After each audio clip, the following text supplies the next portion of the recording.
Mohanlalganj police team व surveillance cell team ने नशीली दवा खिलाकर लूट करने वाले सरगना सहित 2 शातिर बदमाशों को किया गिरफ्तार। लखनऊ मोहनलालगंज थाने में हंसराज ने दिनांक 6/12/2024 को एक मुकदमा दर्ज कराया कि मेरा ई रिक्शा मौरवा मोड़ के लिए बुक करवाया था। जैसे ही खुजौली पहुंची तभी उन लोगों ने चाय पीने के लिए कहा। चाय पीने के बाद कुछ ही दूरी पर मुझे नींद आने लगी और मैं बेहोश हो गया। जब होश आया तो मेरा रिक्शा व मेरा मोबाइल फोन और पैसे नहीं थे। पुलिस ने तुरंत ही सीसीटीवी फुटेज के आधार पर 3 लोगों की पहचान कर किया गिरफ्तार। इन लोगों के नाम सरगना संगम, इन पर 4 मुकदमे पहले से दर्ज है। पंकज कश्यप, इस पर भी 4 मुकदमे विभिन्न थानों में दर्ज है। संदीप, इस पर भी 2 मुकदमे पहले से दर्ज है। 3 battery rickshaw, 12 battery, 1 mobile phone, नशीली दवा, 5,000 रुपए बरामद हुए। पुलिस उपायुक्त ने पुलिस टीमों को 25,000 रुपए देने की घोषणा की। क्या पूरा मामला है और इसमें कितने लोगों की अरेस्टिंग हुई?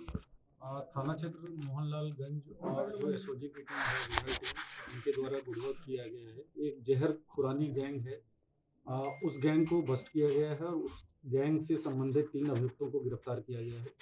इसमें 6 तारीख को एक व्यक्ति के द्वारा सूचना दी गई थी कि उसका जो ई रिक्शा है वो 5 तारीख को 2 व्यक्ति उसके ई रिक्शा पर बैठे और उसको एक जगह से दूसरे जगह गंतव्य स्थान पे जाने के लिए उसको कहा और रास्ते में चाय पीने के बहाने उसको रोककर उसके चाय में कुछ नशीला पदार्थ मिला दिया गया था। उसके बाद बेहोशी की हालत में उसको कहीं उतार दिया गया और उसके ई रिक्शा को जो है वो कहीं और ले जाकर अपना उसका बैटरी वगैरह उसको बेच दिया गया।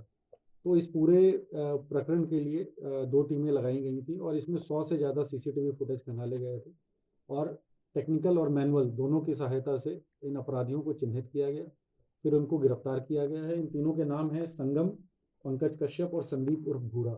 इन तीनों का वृहद आपराधिक इतिहास है। इन तीनों के विरुद्ध जो है गैंगस्टर एक्ट के अंतर्गत भी कार्रवाई की जाएगी और इन तीनों को जो है जेल भेजा जा रहा है। सर, आरोपी जो पुलिस की गिरफ्त में आए हैं, इनका गिरोह राजधानी लखनऊ में कब से सक्रिय था और क्या कुछ और लोग भी इनके गिरोह में शामिल है जिनकी पुलिस को तलाश है?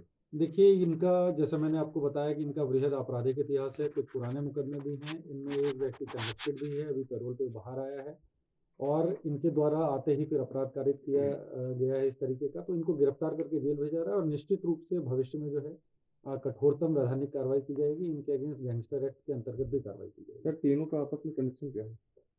देखिए, ये जो तीनों हैं, ये इंटरेस्टिंग चीज़ है कि अलग अलग थाना क्षेत्र के रहने वाले हैं और तीनों एक समय में ही जेल में थे, तो जेल में ही इनकी दोस्ती हुई और बाहर आने के बाद फिर इन्होंने योजनाबद्ध तरीके से जो है इस तरह के अपराध को अंजाम दिया। सर, राजधानी लखनऊ के अलावा क्या बाहर भी ये कोई घटनाओं को अंजाम दिए हैं? देखिए, जो अभी तक जैसा मैंने बताया कि बेसिक अभी पूछताछ में जो बात सामने आई है वो कुछ इनके द्वारा जो घटनाएं हैं वो अगल बगल के जनपदों में भी इसकी पूरी संभावना है। अभी और गहनता से पूछताछ करके यदि कुछ तथ्य प्रकाश में आते हैं तो उसको इन्वेस्टिगेशन में इंक्लूड किया सर, जाएगा। यह चोरी का सामान किसको बेचते थे जिनसे बरामद हुआ चोरी का सामान? क्या देखिए, उनको इनके पकड़ा पास गया? से जो है 3 ई रिक्शा बरामद हुए हैं और 12 जो है बैटरी बरामद हुई हैं और 12 बैटरी इन्होंने एक कबाड़ी वाले को बेचा था। जो अभी तक के इन्वेस्टिगेशन में चल रहा है, कबाड़ी वाले से ये पूछताछ की जा रही है, उनके द्वारा कुछ पेपर्स दिखाए गए हैं। यदि ये प्रमाणित होता है कि उनकी जानकारी में ये था कि ये चोरी का सामान है तो फिर निश्चित रूप से उनके अगेंस्ट भी कार्रवाई की सर, जाएगी। आरोपियों की अरेस्टिंग कहाँ से हुई है और गिरफ्तार करने वाली जो टीम है उसको क्या कुछ इनाम वगैरह भी दिया जाएगा? निश्चित रूप से जो गिरफ्तार करने वाली टीम है इनको रोल सर, ये किसके बताते हैं?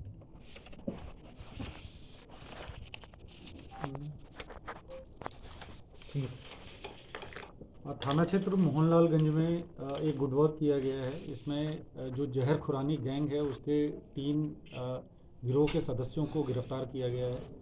तो इस अवसर पे मैं आप सभी लोगों के माध्यम से जो पब्लिक के लोग हैं उनके लिए मैसेज देना चाहूँगा कि जो भी व्यक्ति कोई भी पब्लिक व्हीकल चलाता है उसको, जैसे मान लीजिए ऑटो वाले हैं या ई रिक्शा वाले हैं, उनको ये हमेशा ध्यान रखना चाहिए कि जो भी सवारी उन्होंने बिठाया है, यदि वो किसी भी तरह का पेय पदार्थ ऑफ़र करते हैं या खाने की चीज़ ऑफ़र करते हैं, बिस्किट हो गया, चाय हो गया या कोई भी चीज़, तो वो बिल्कुल भी ना खाएं। ये हो सकता है कि उसमें कोई चीज़ मिली हुई हो जिससे आपको नींद आ जाए या नशे की कोई चीज़ मिली हुई हो। स्वयं भी ना खाएं और कई बार इस तरह के भी मामले प्रकाश में आते हैं कि मान लीजिए आपने 4 सवारी बिठा रखे हैं और एक सवारी ही दूसरे सवारी को कुछ खिलाने के लिए ऑफ़र करता है और यदि आपकी जानकारी में इस तरह की चीज़ आती है तो भी आप ऑब्जेक्ट कीजिए। यदि आप पब्लिक व्हीकल चला रहे हैं तो किसी भी अनजान व्यक्ति से कोई भी खाने की चीज़, कोई भी पीने की चीज़ आप ग्रहण ना करें। धन्यवाद।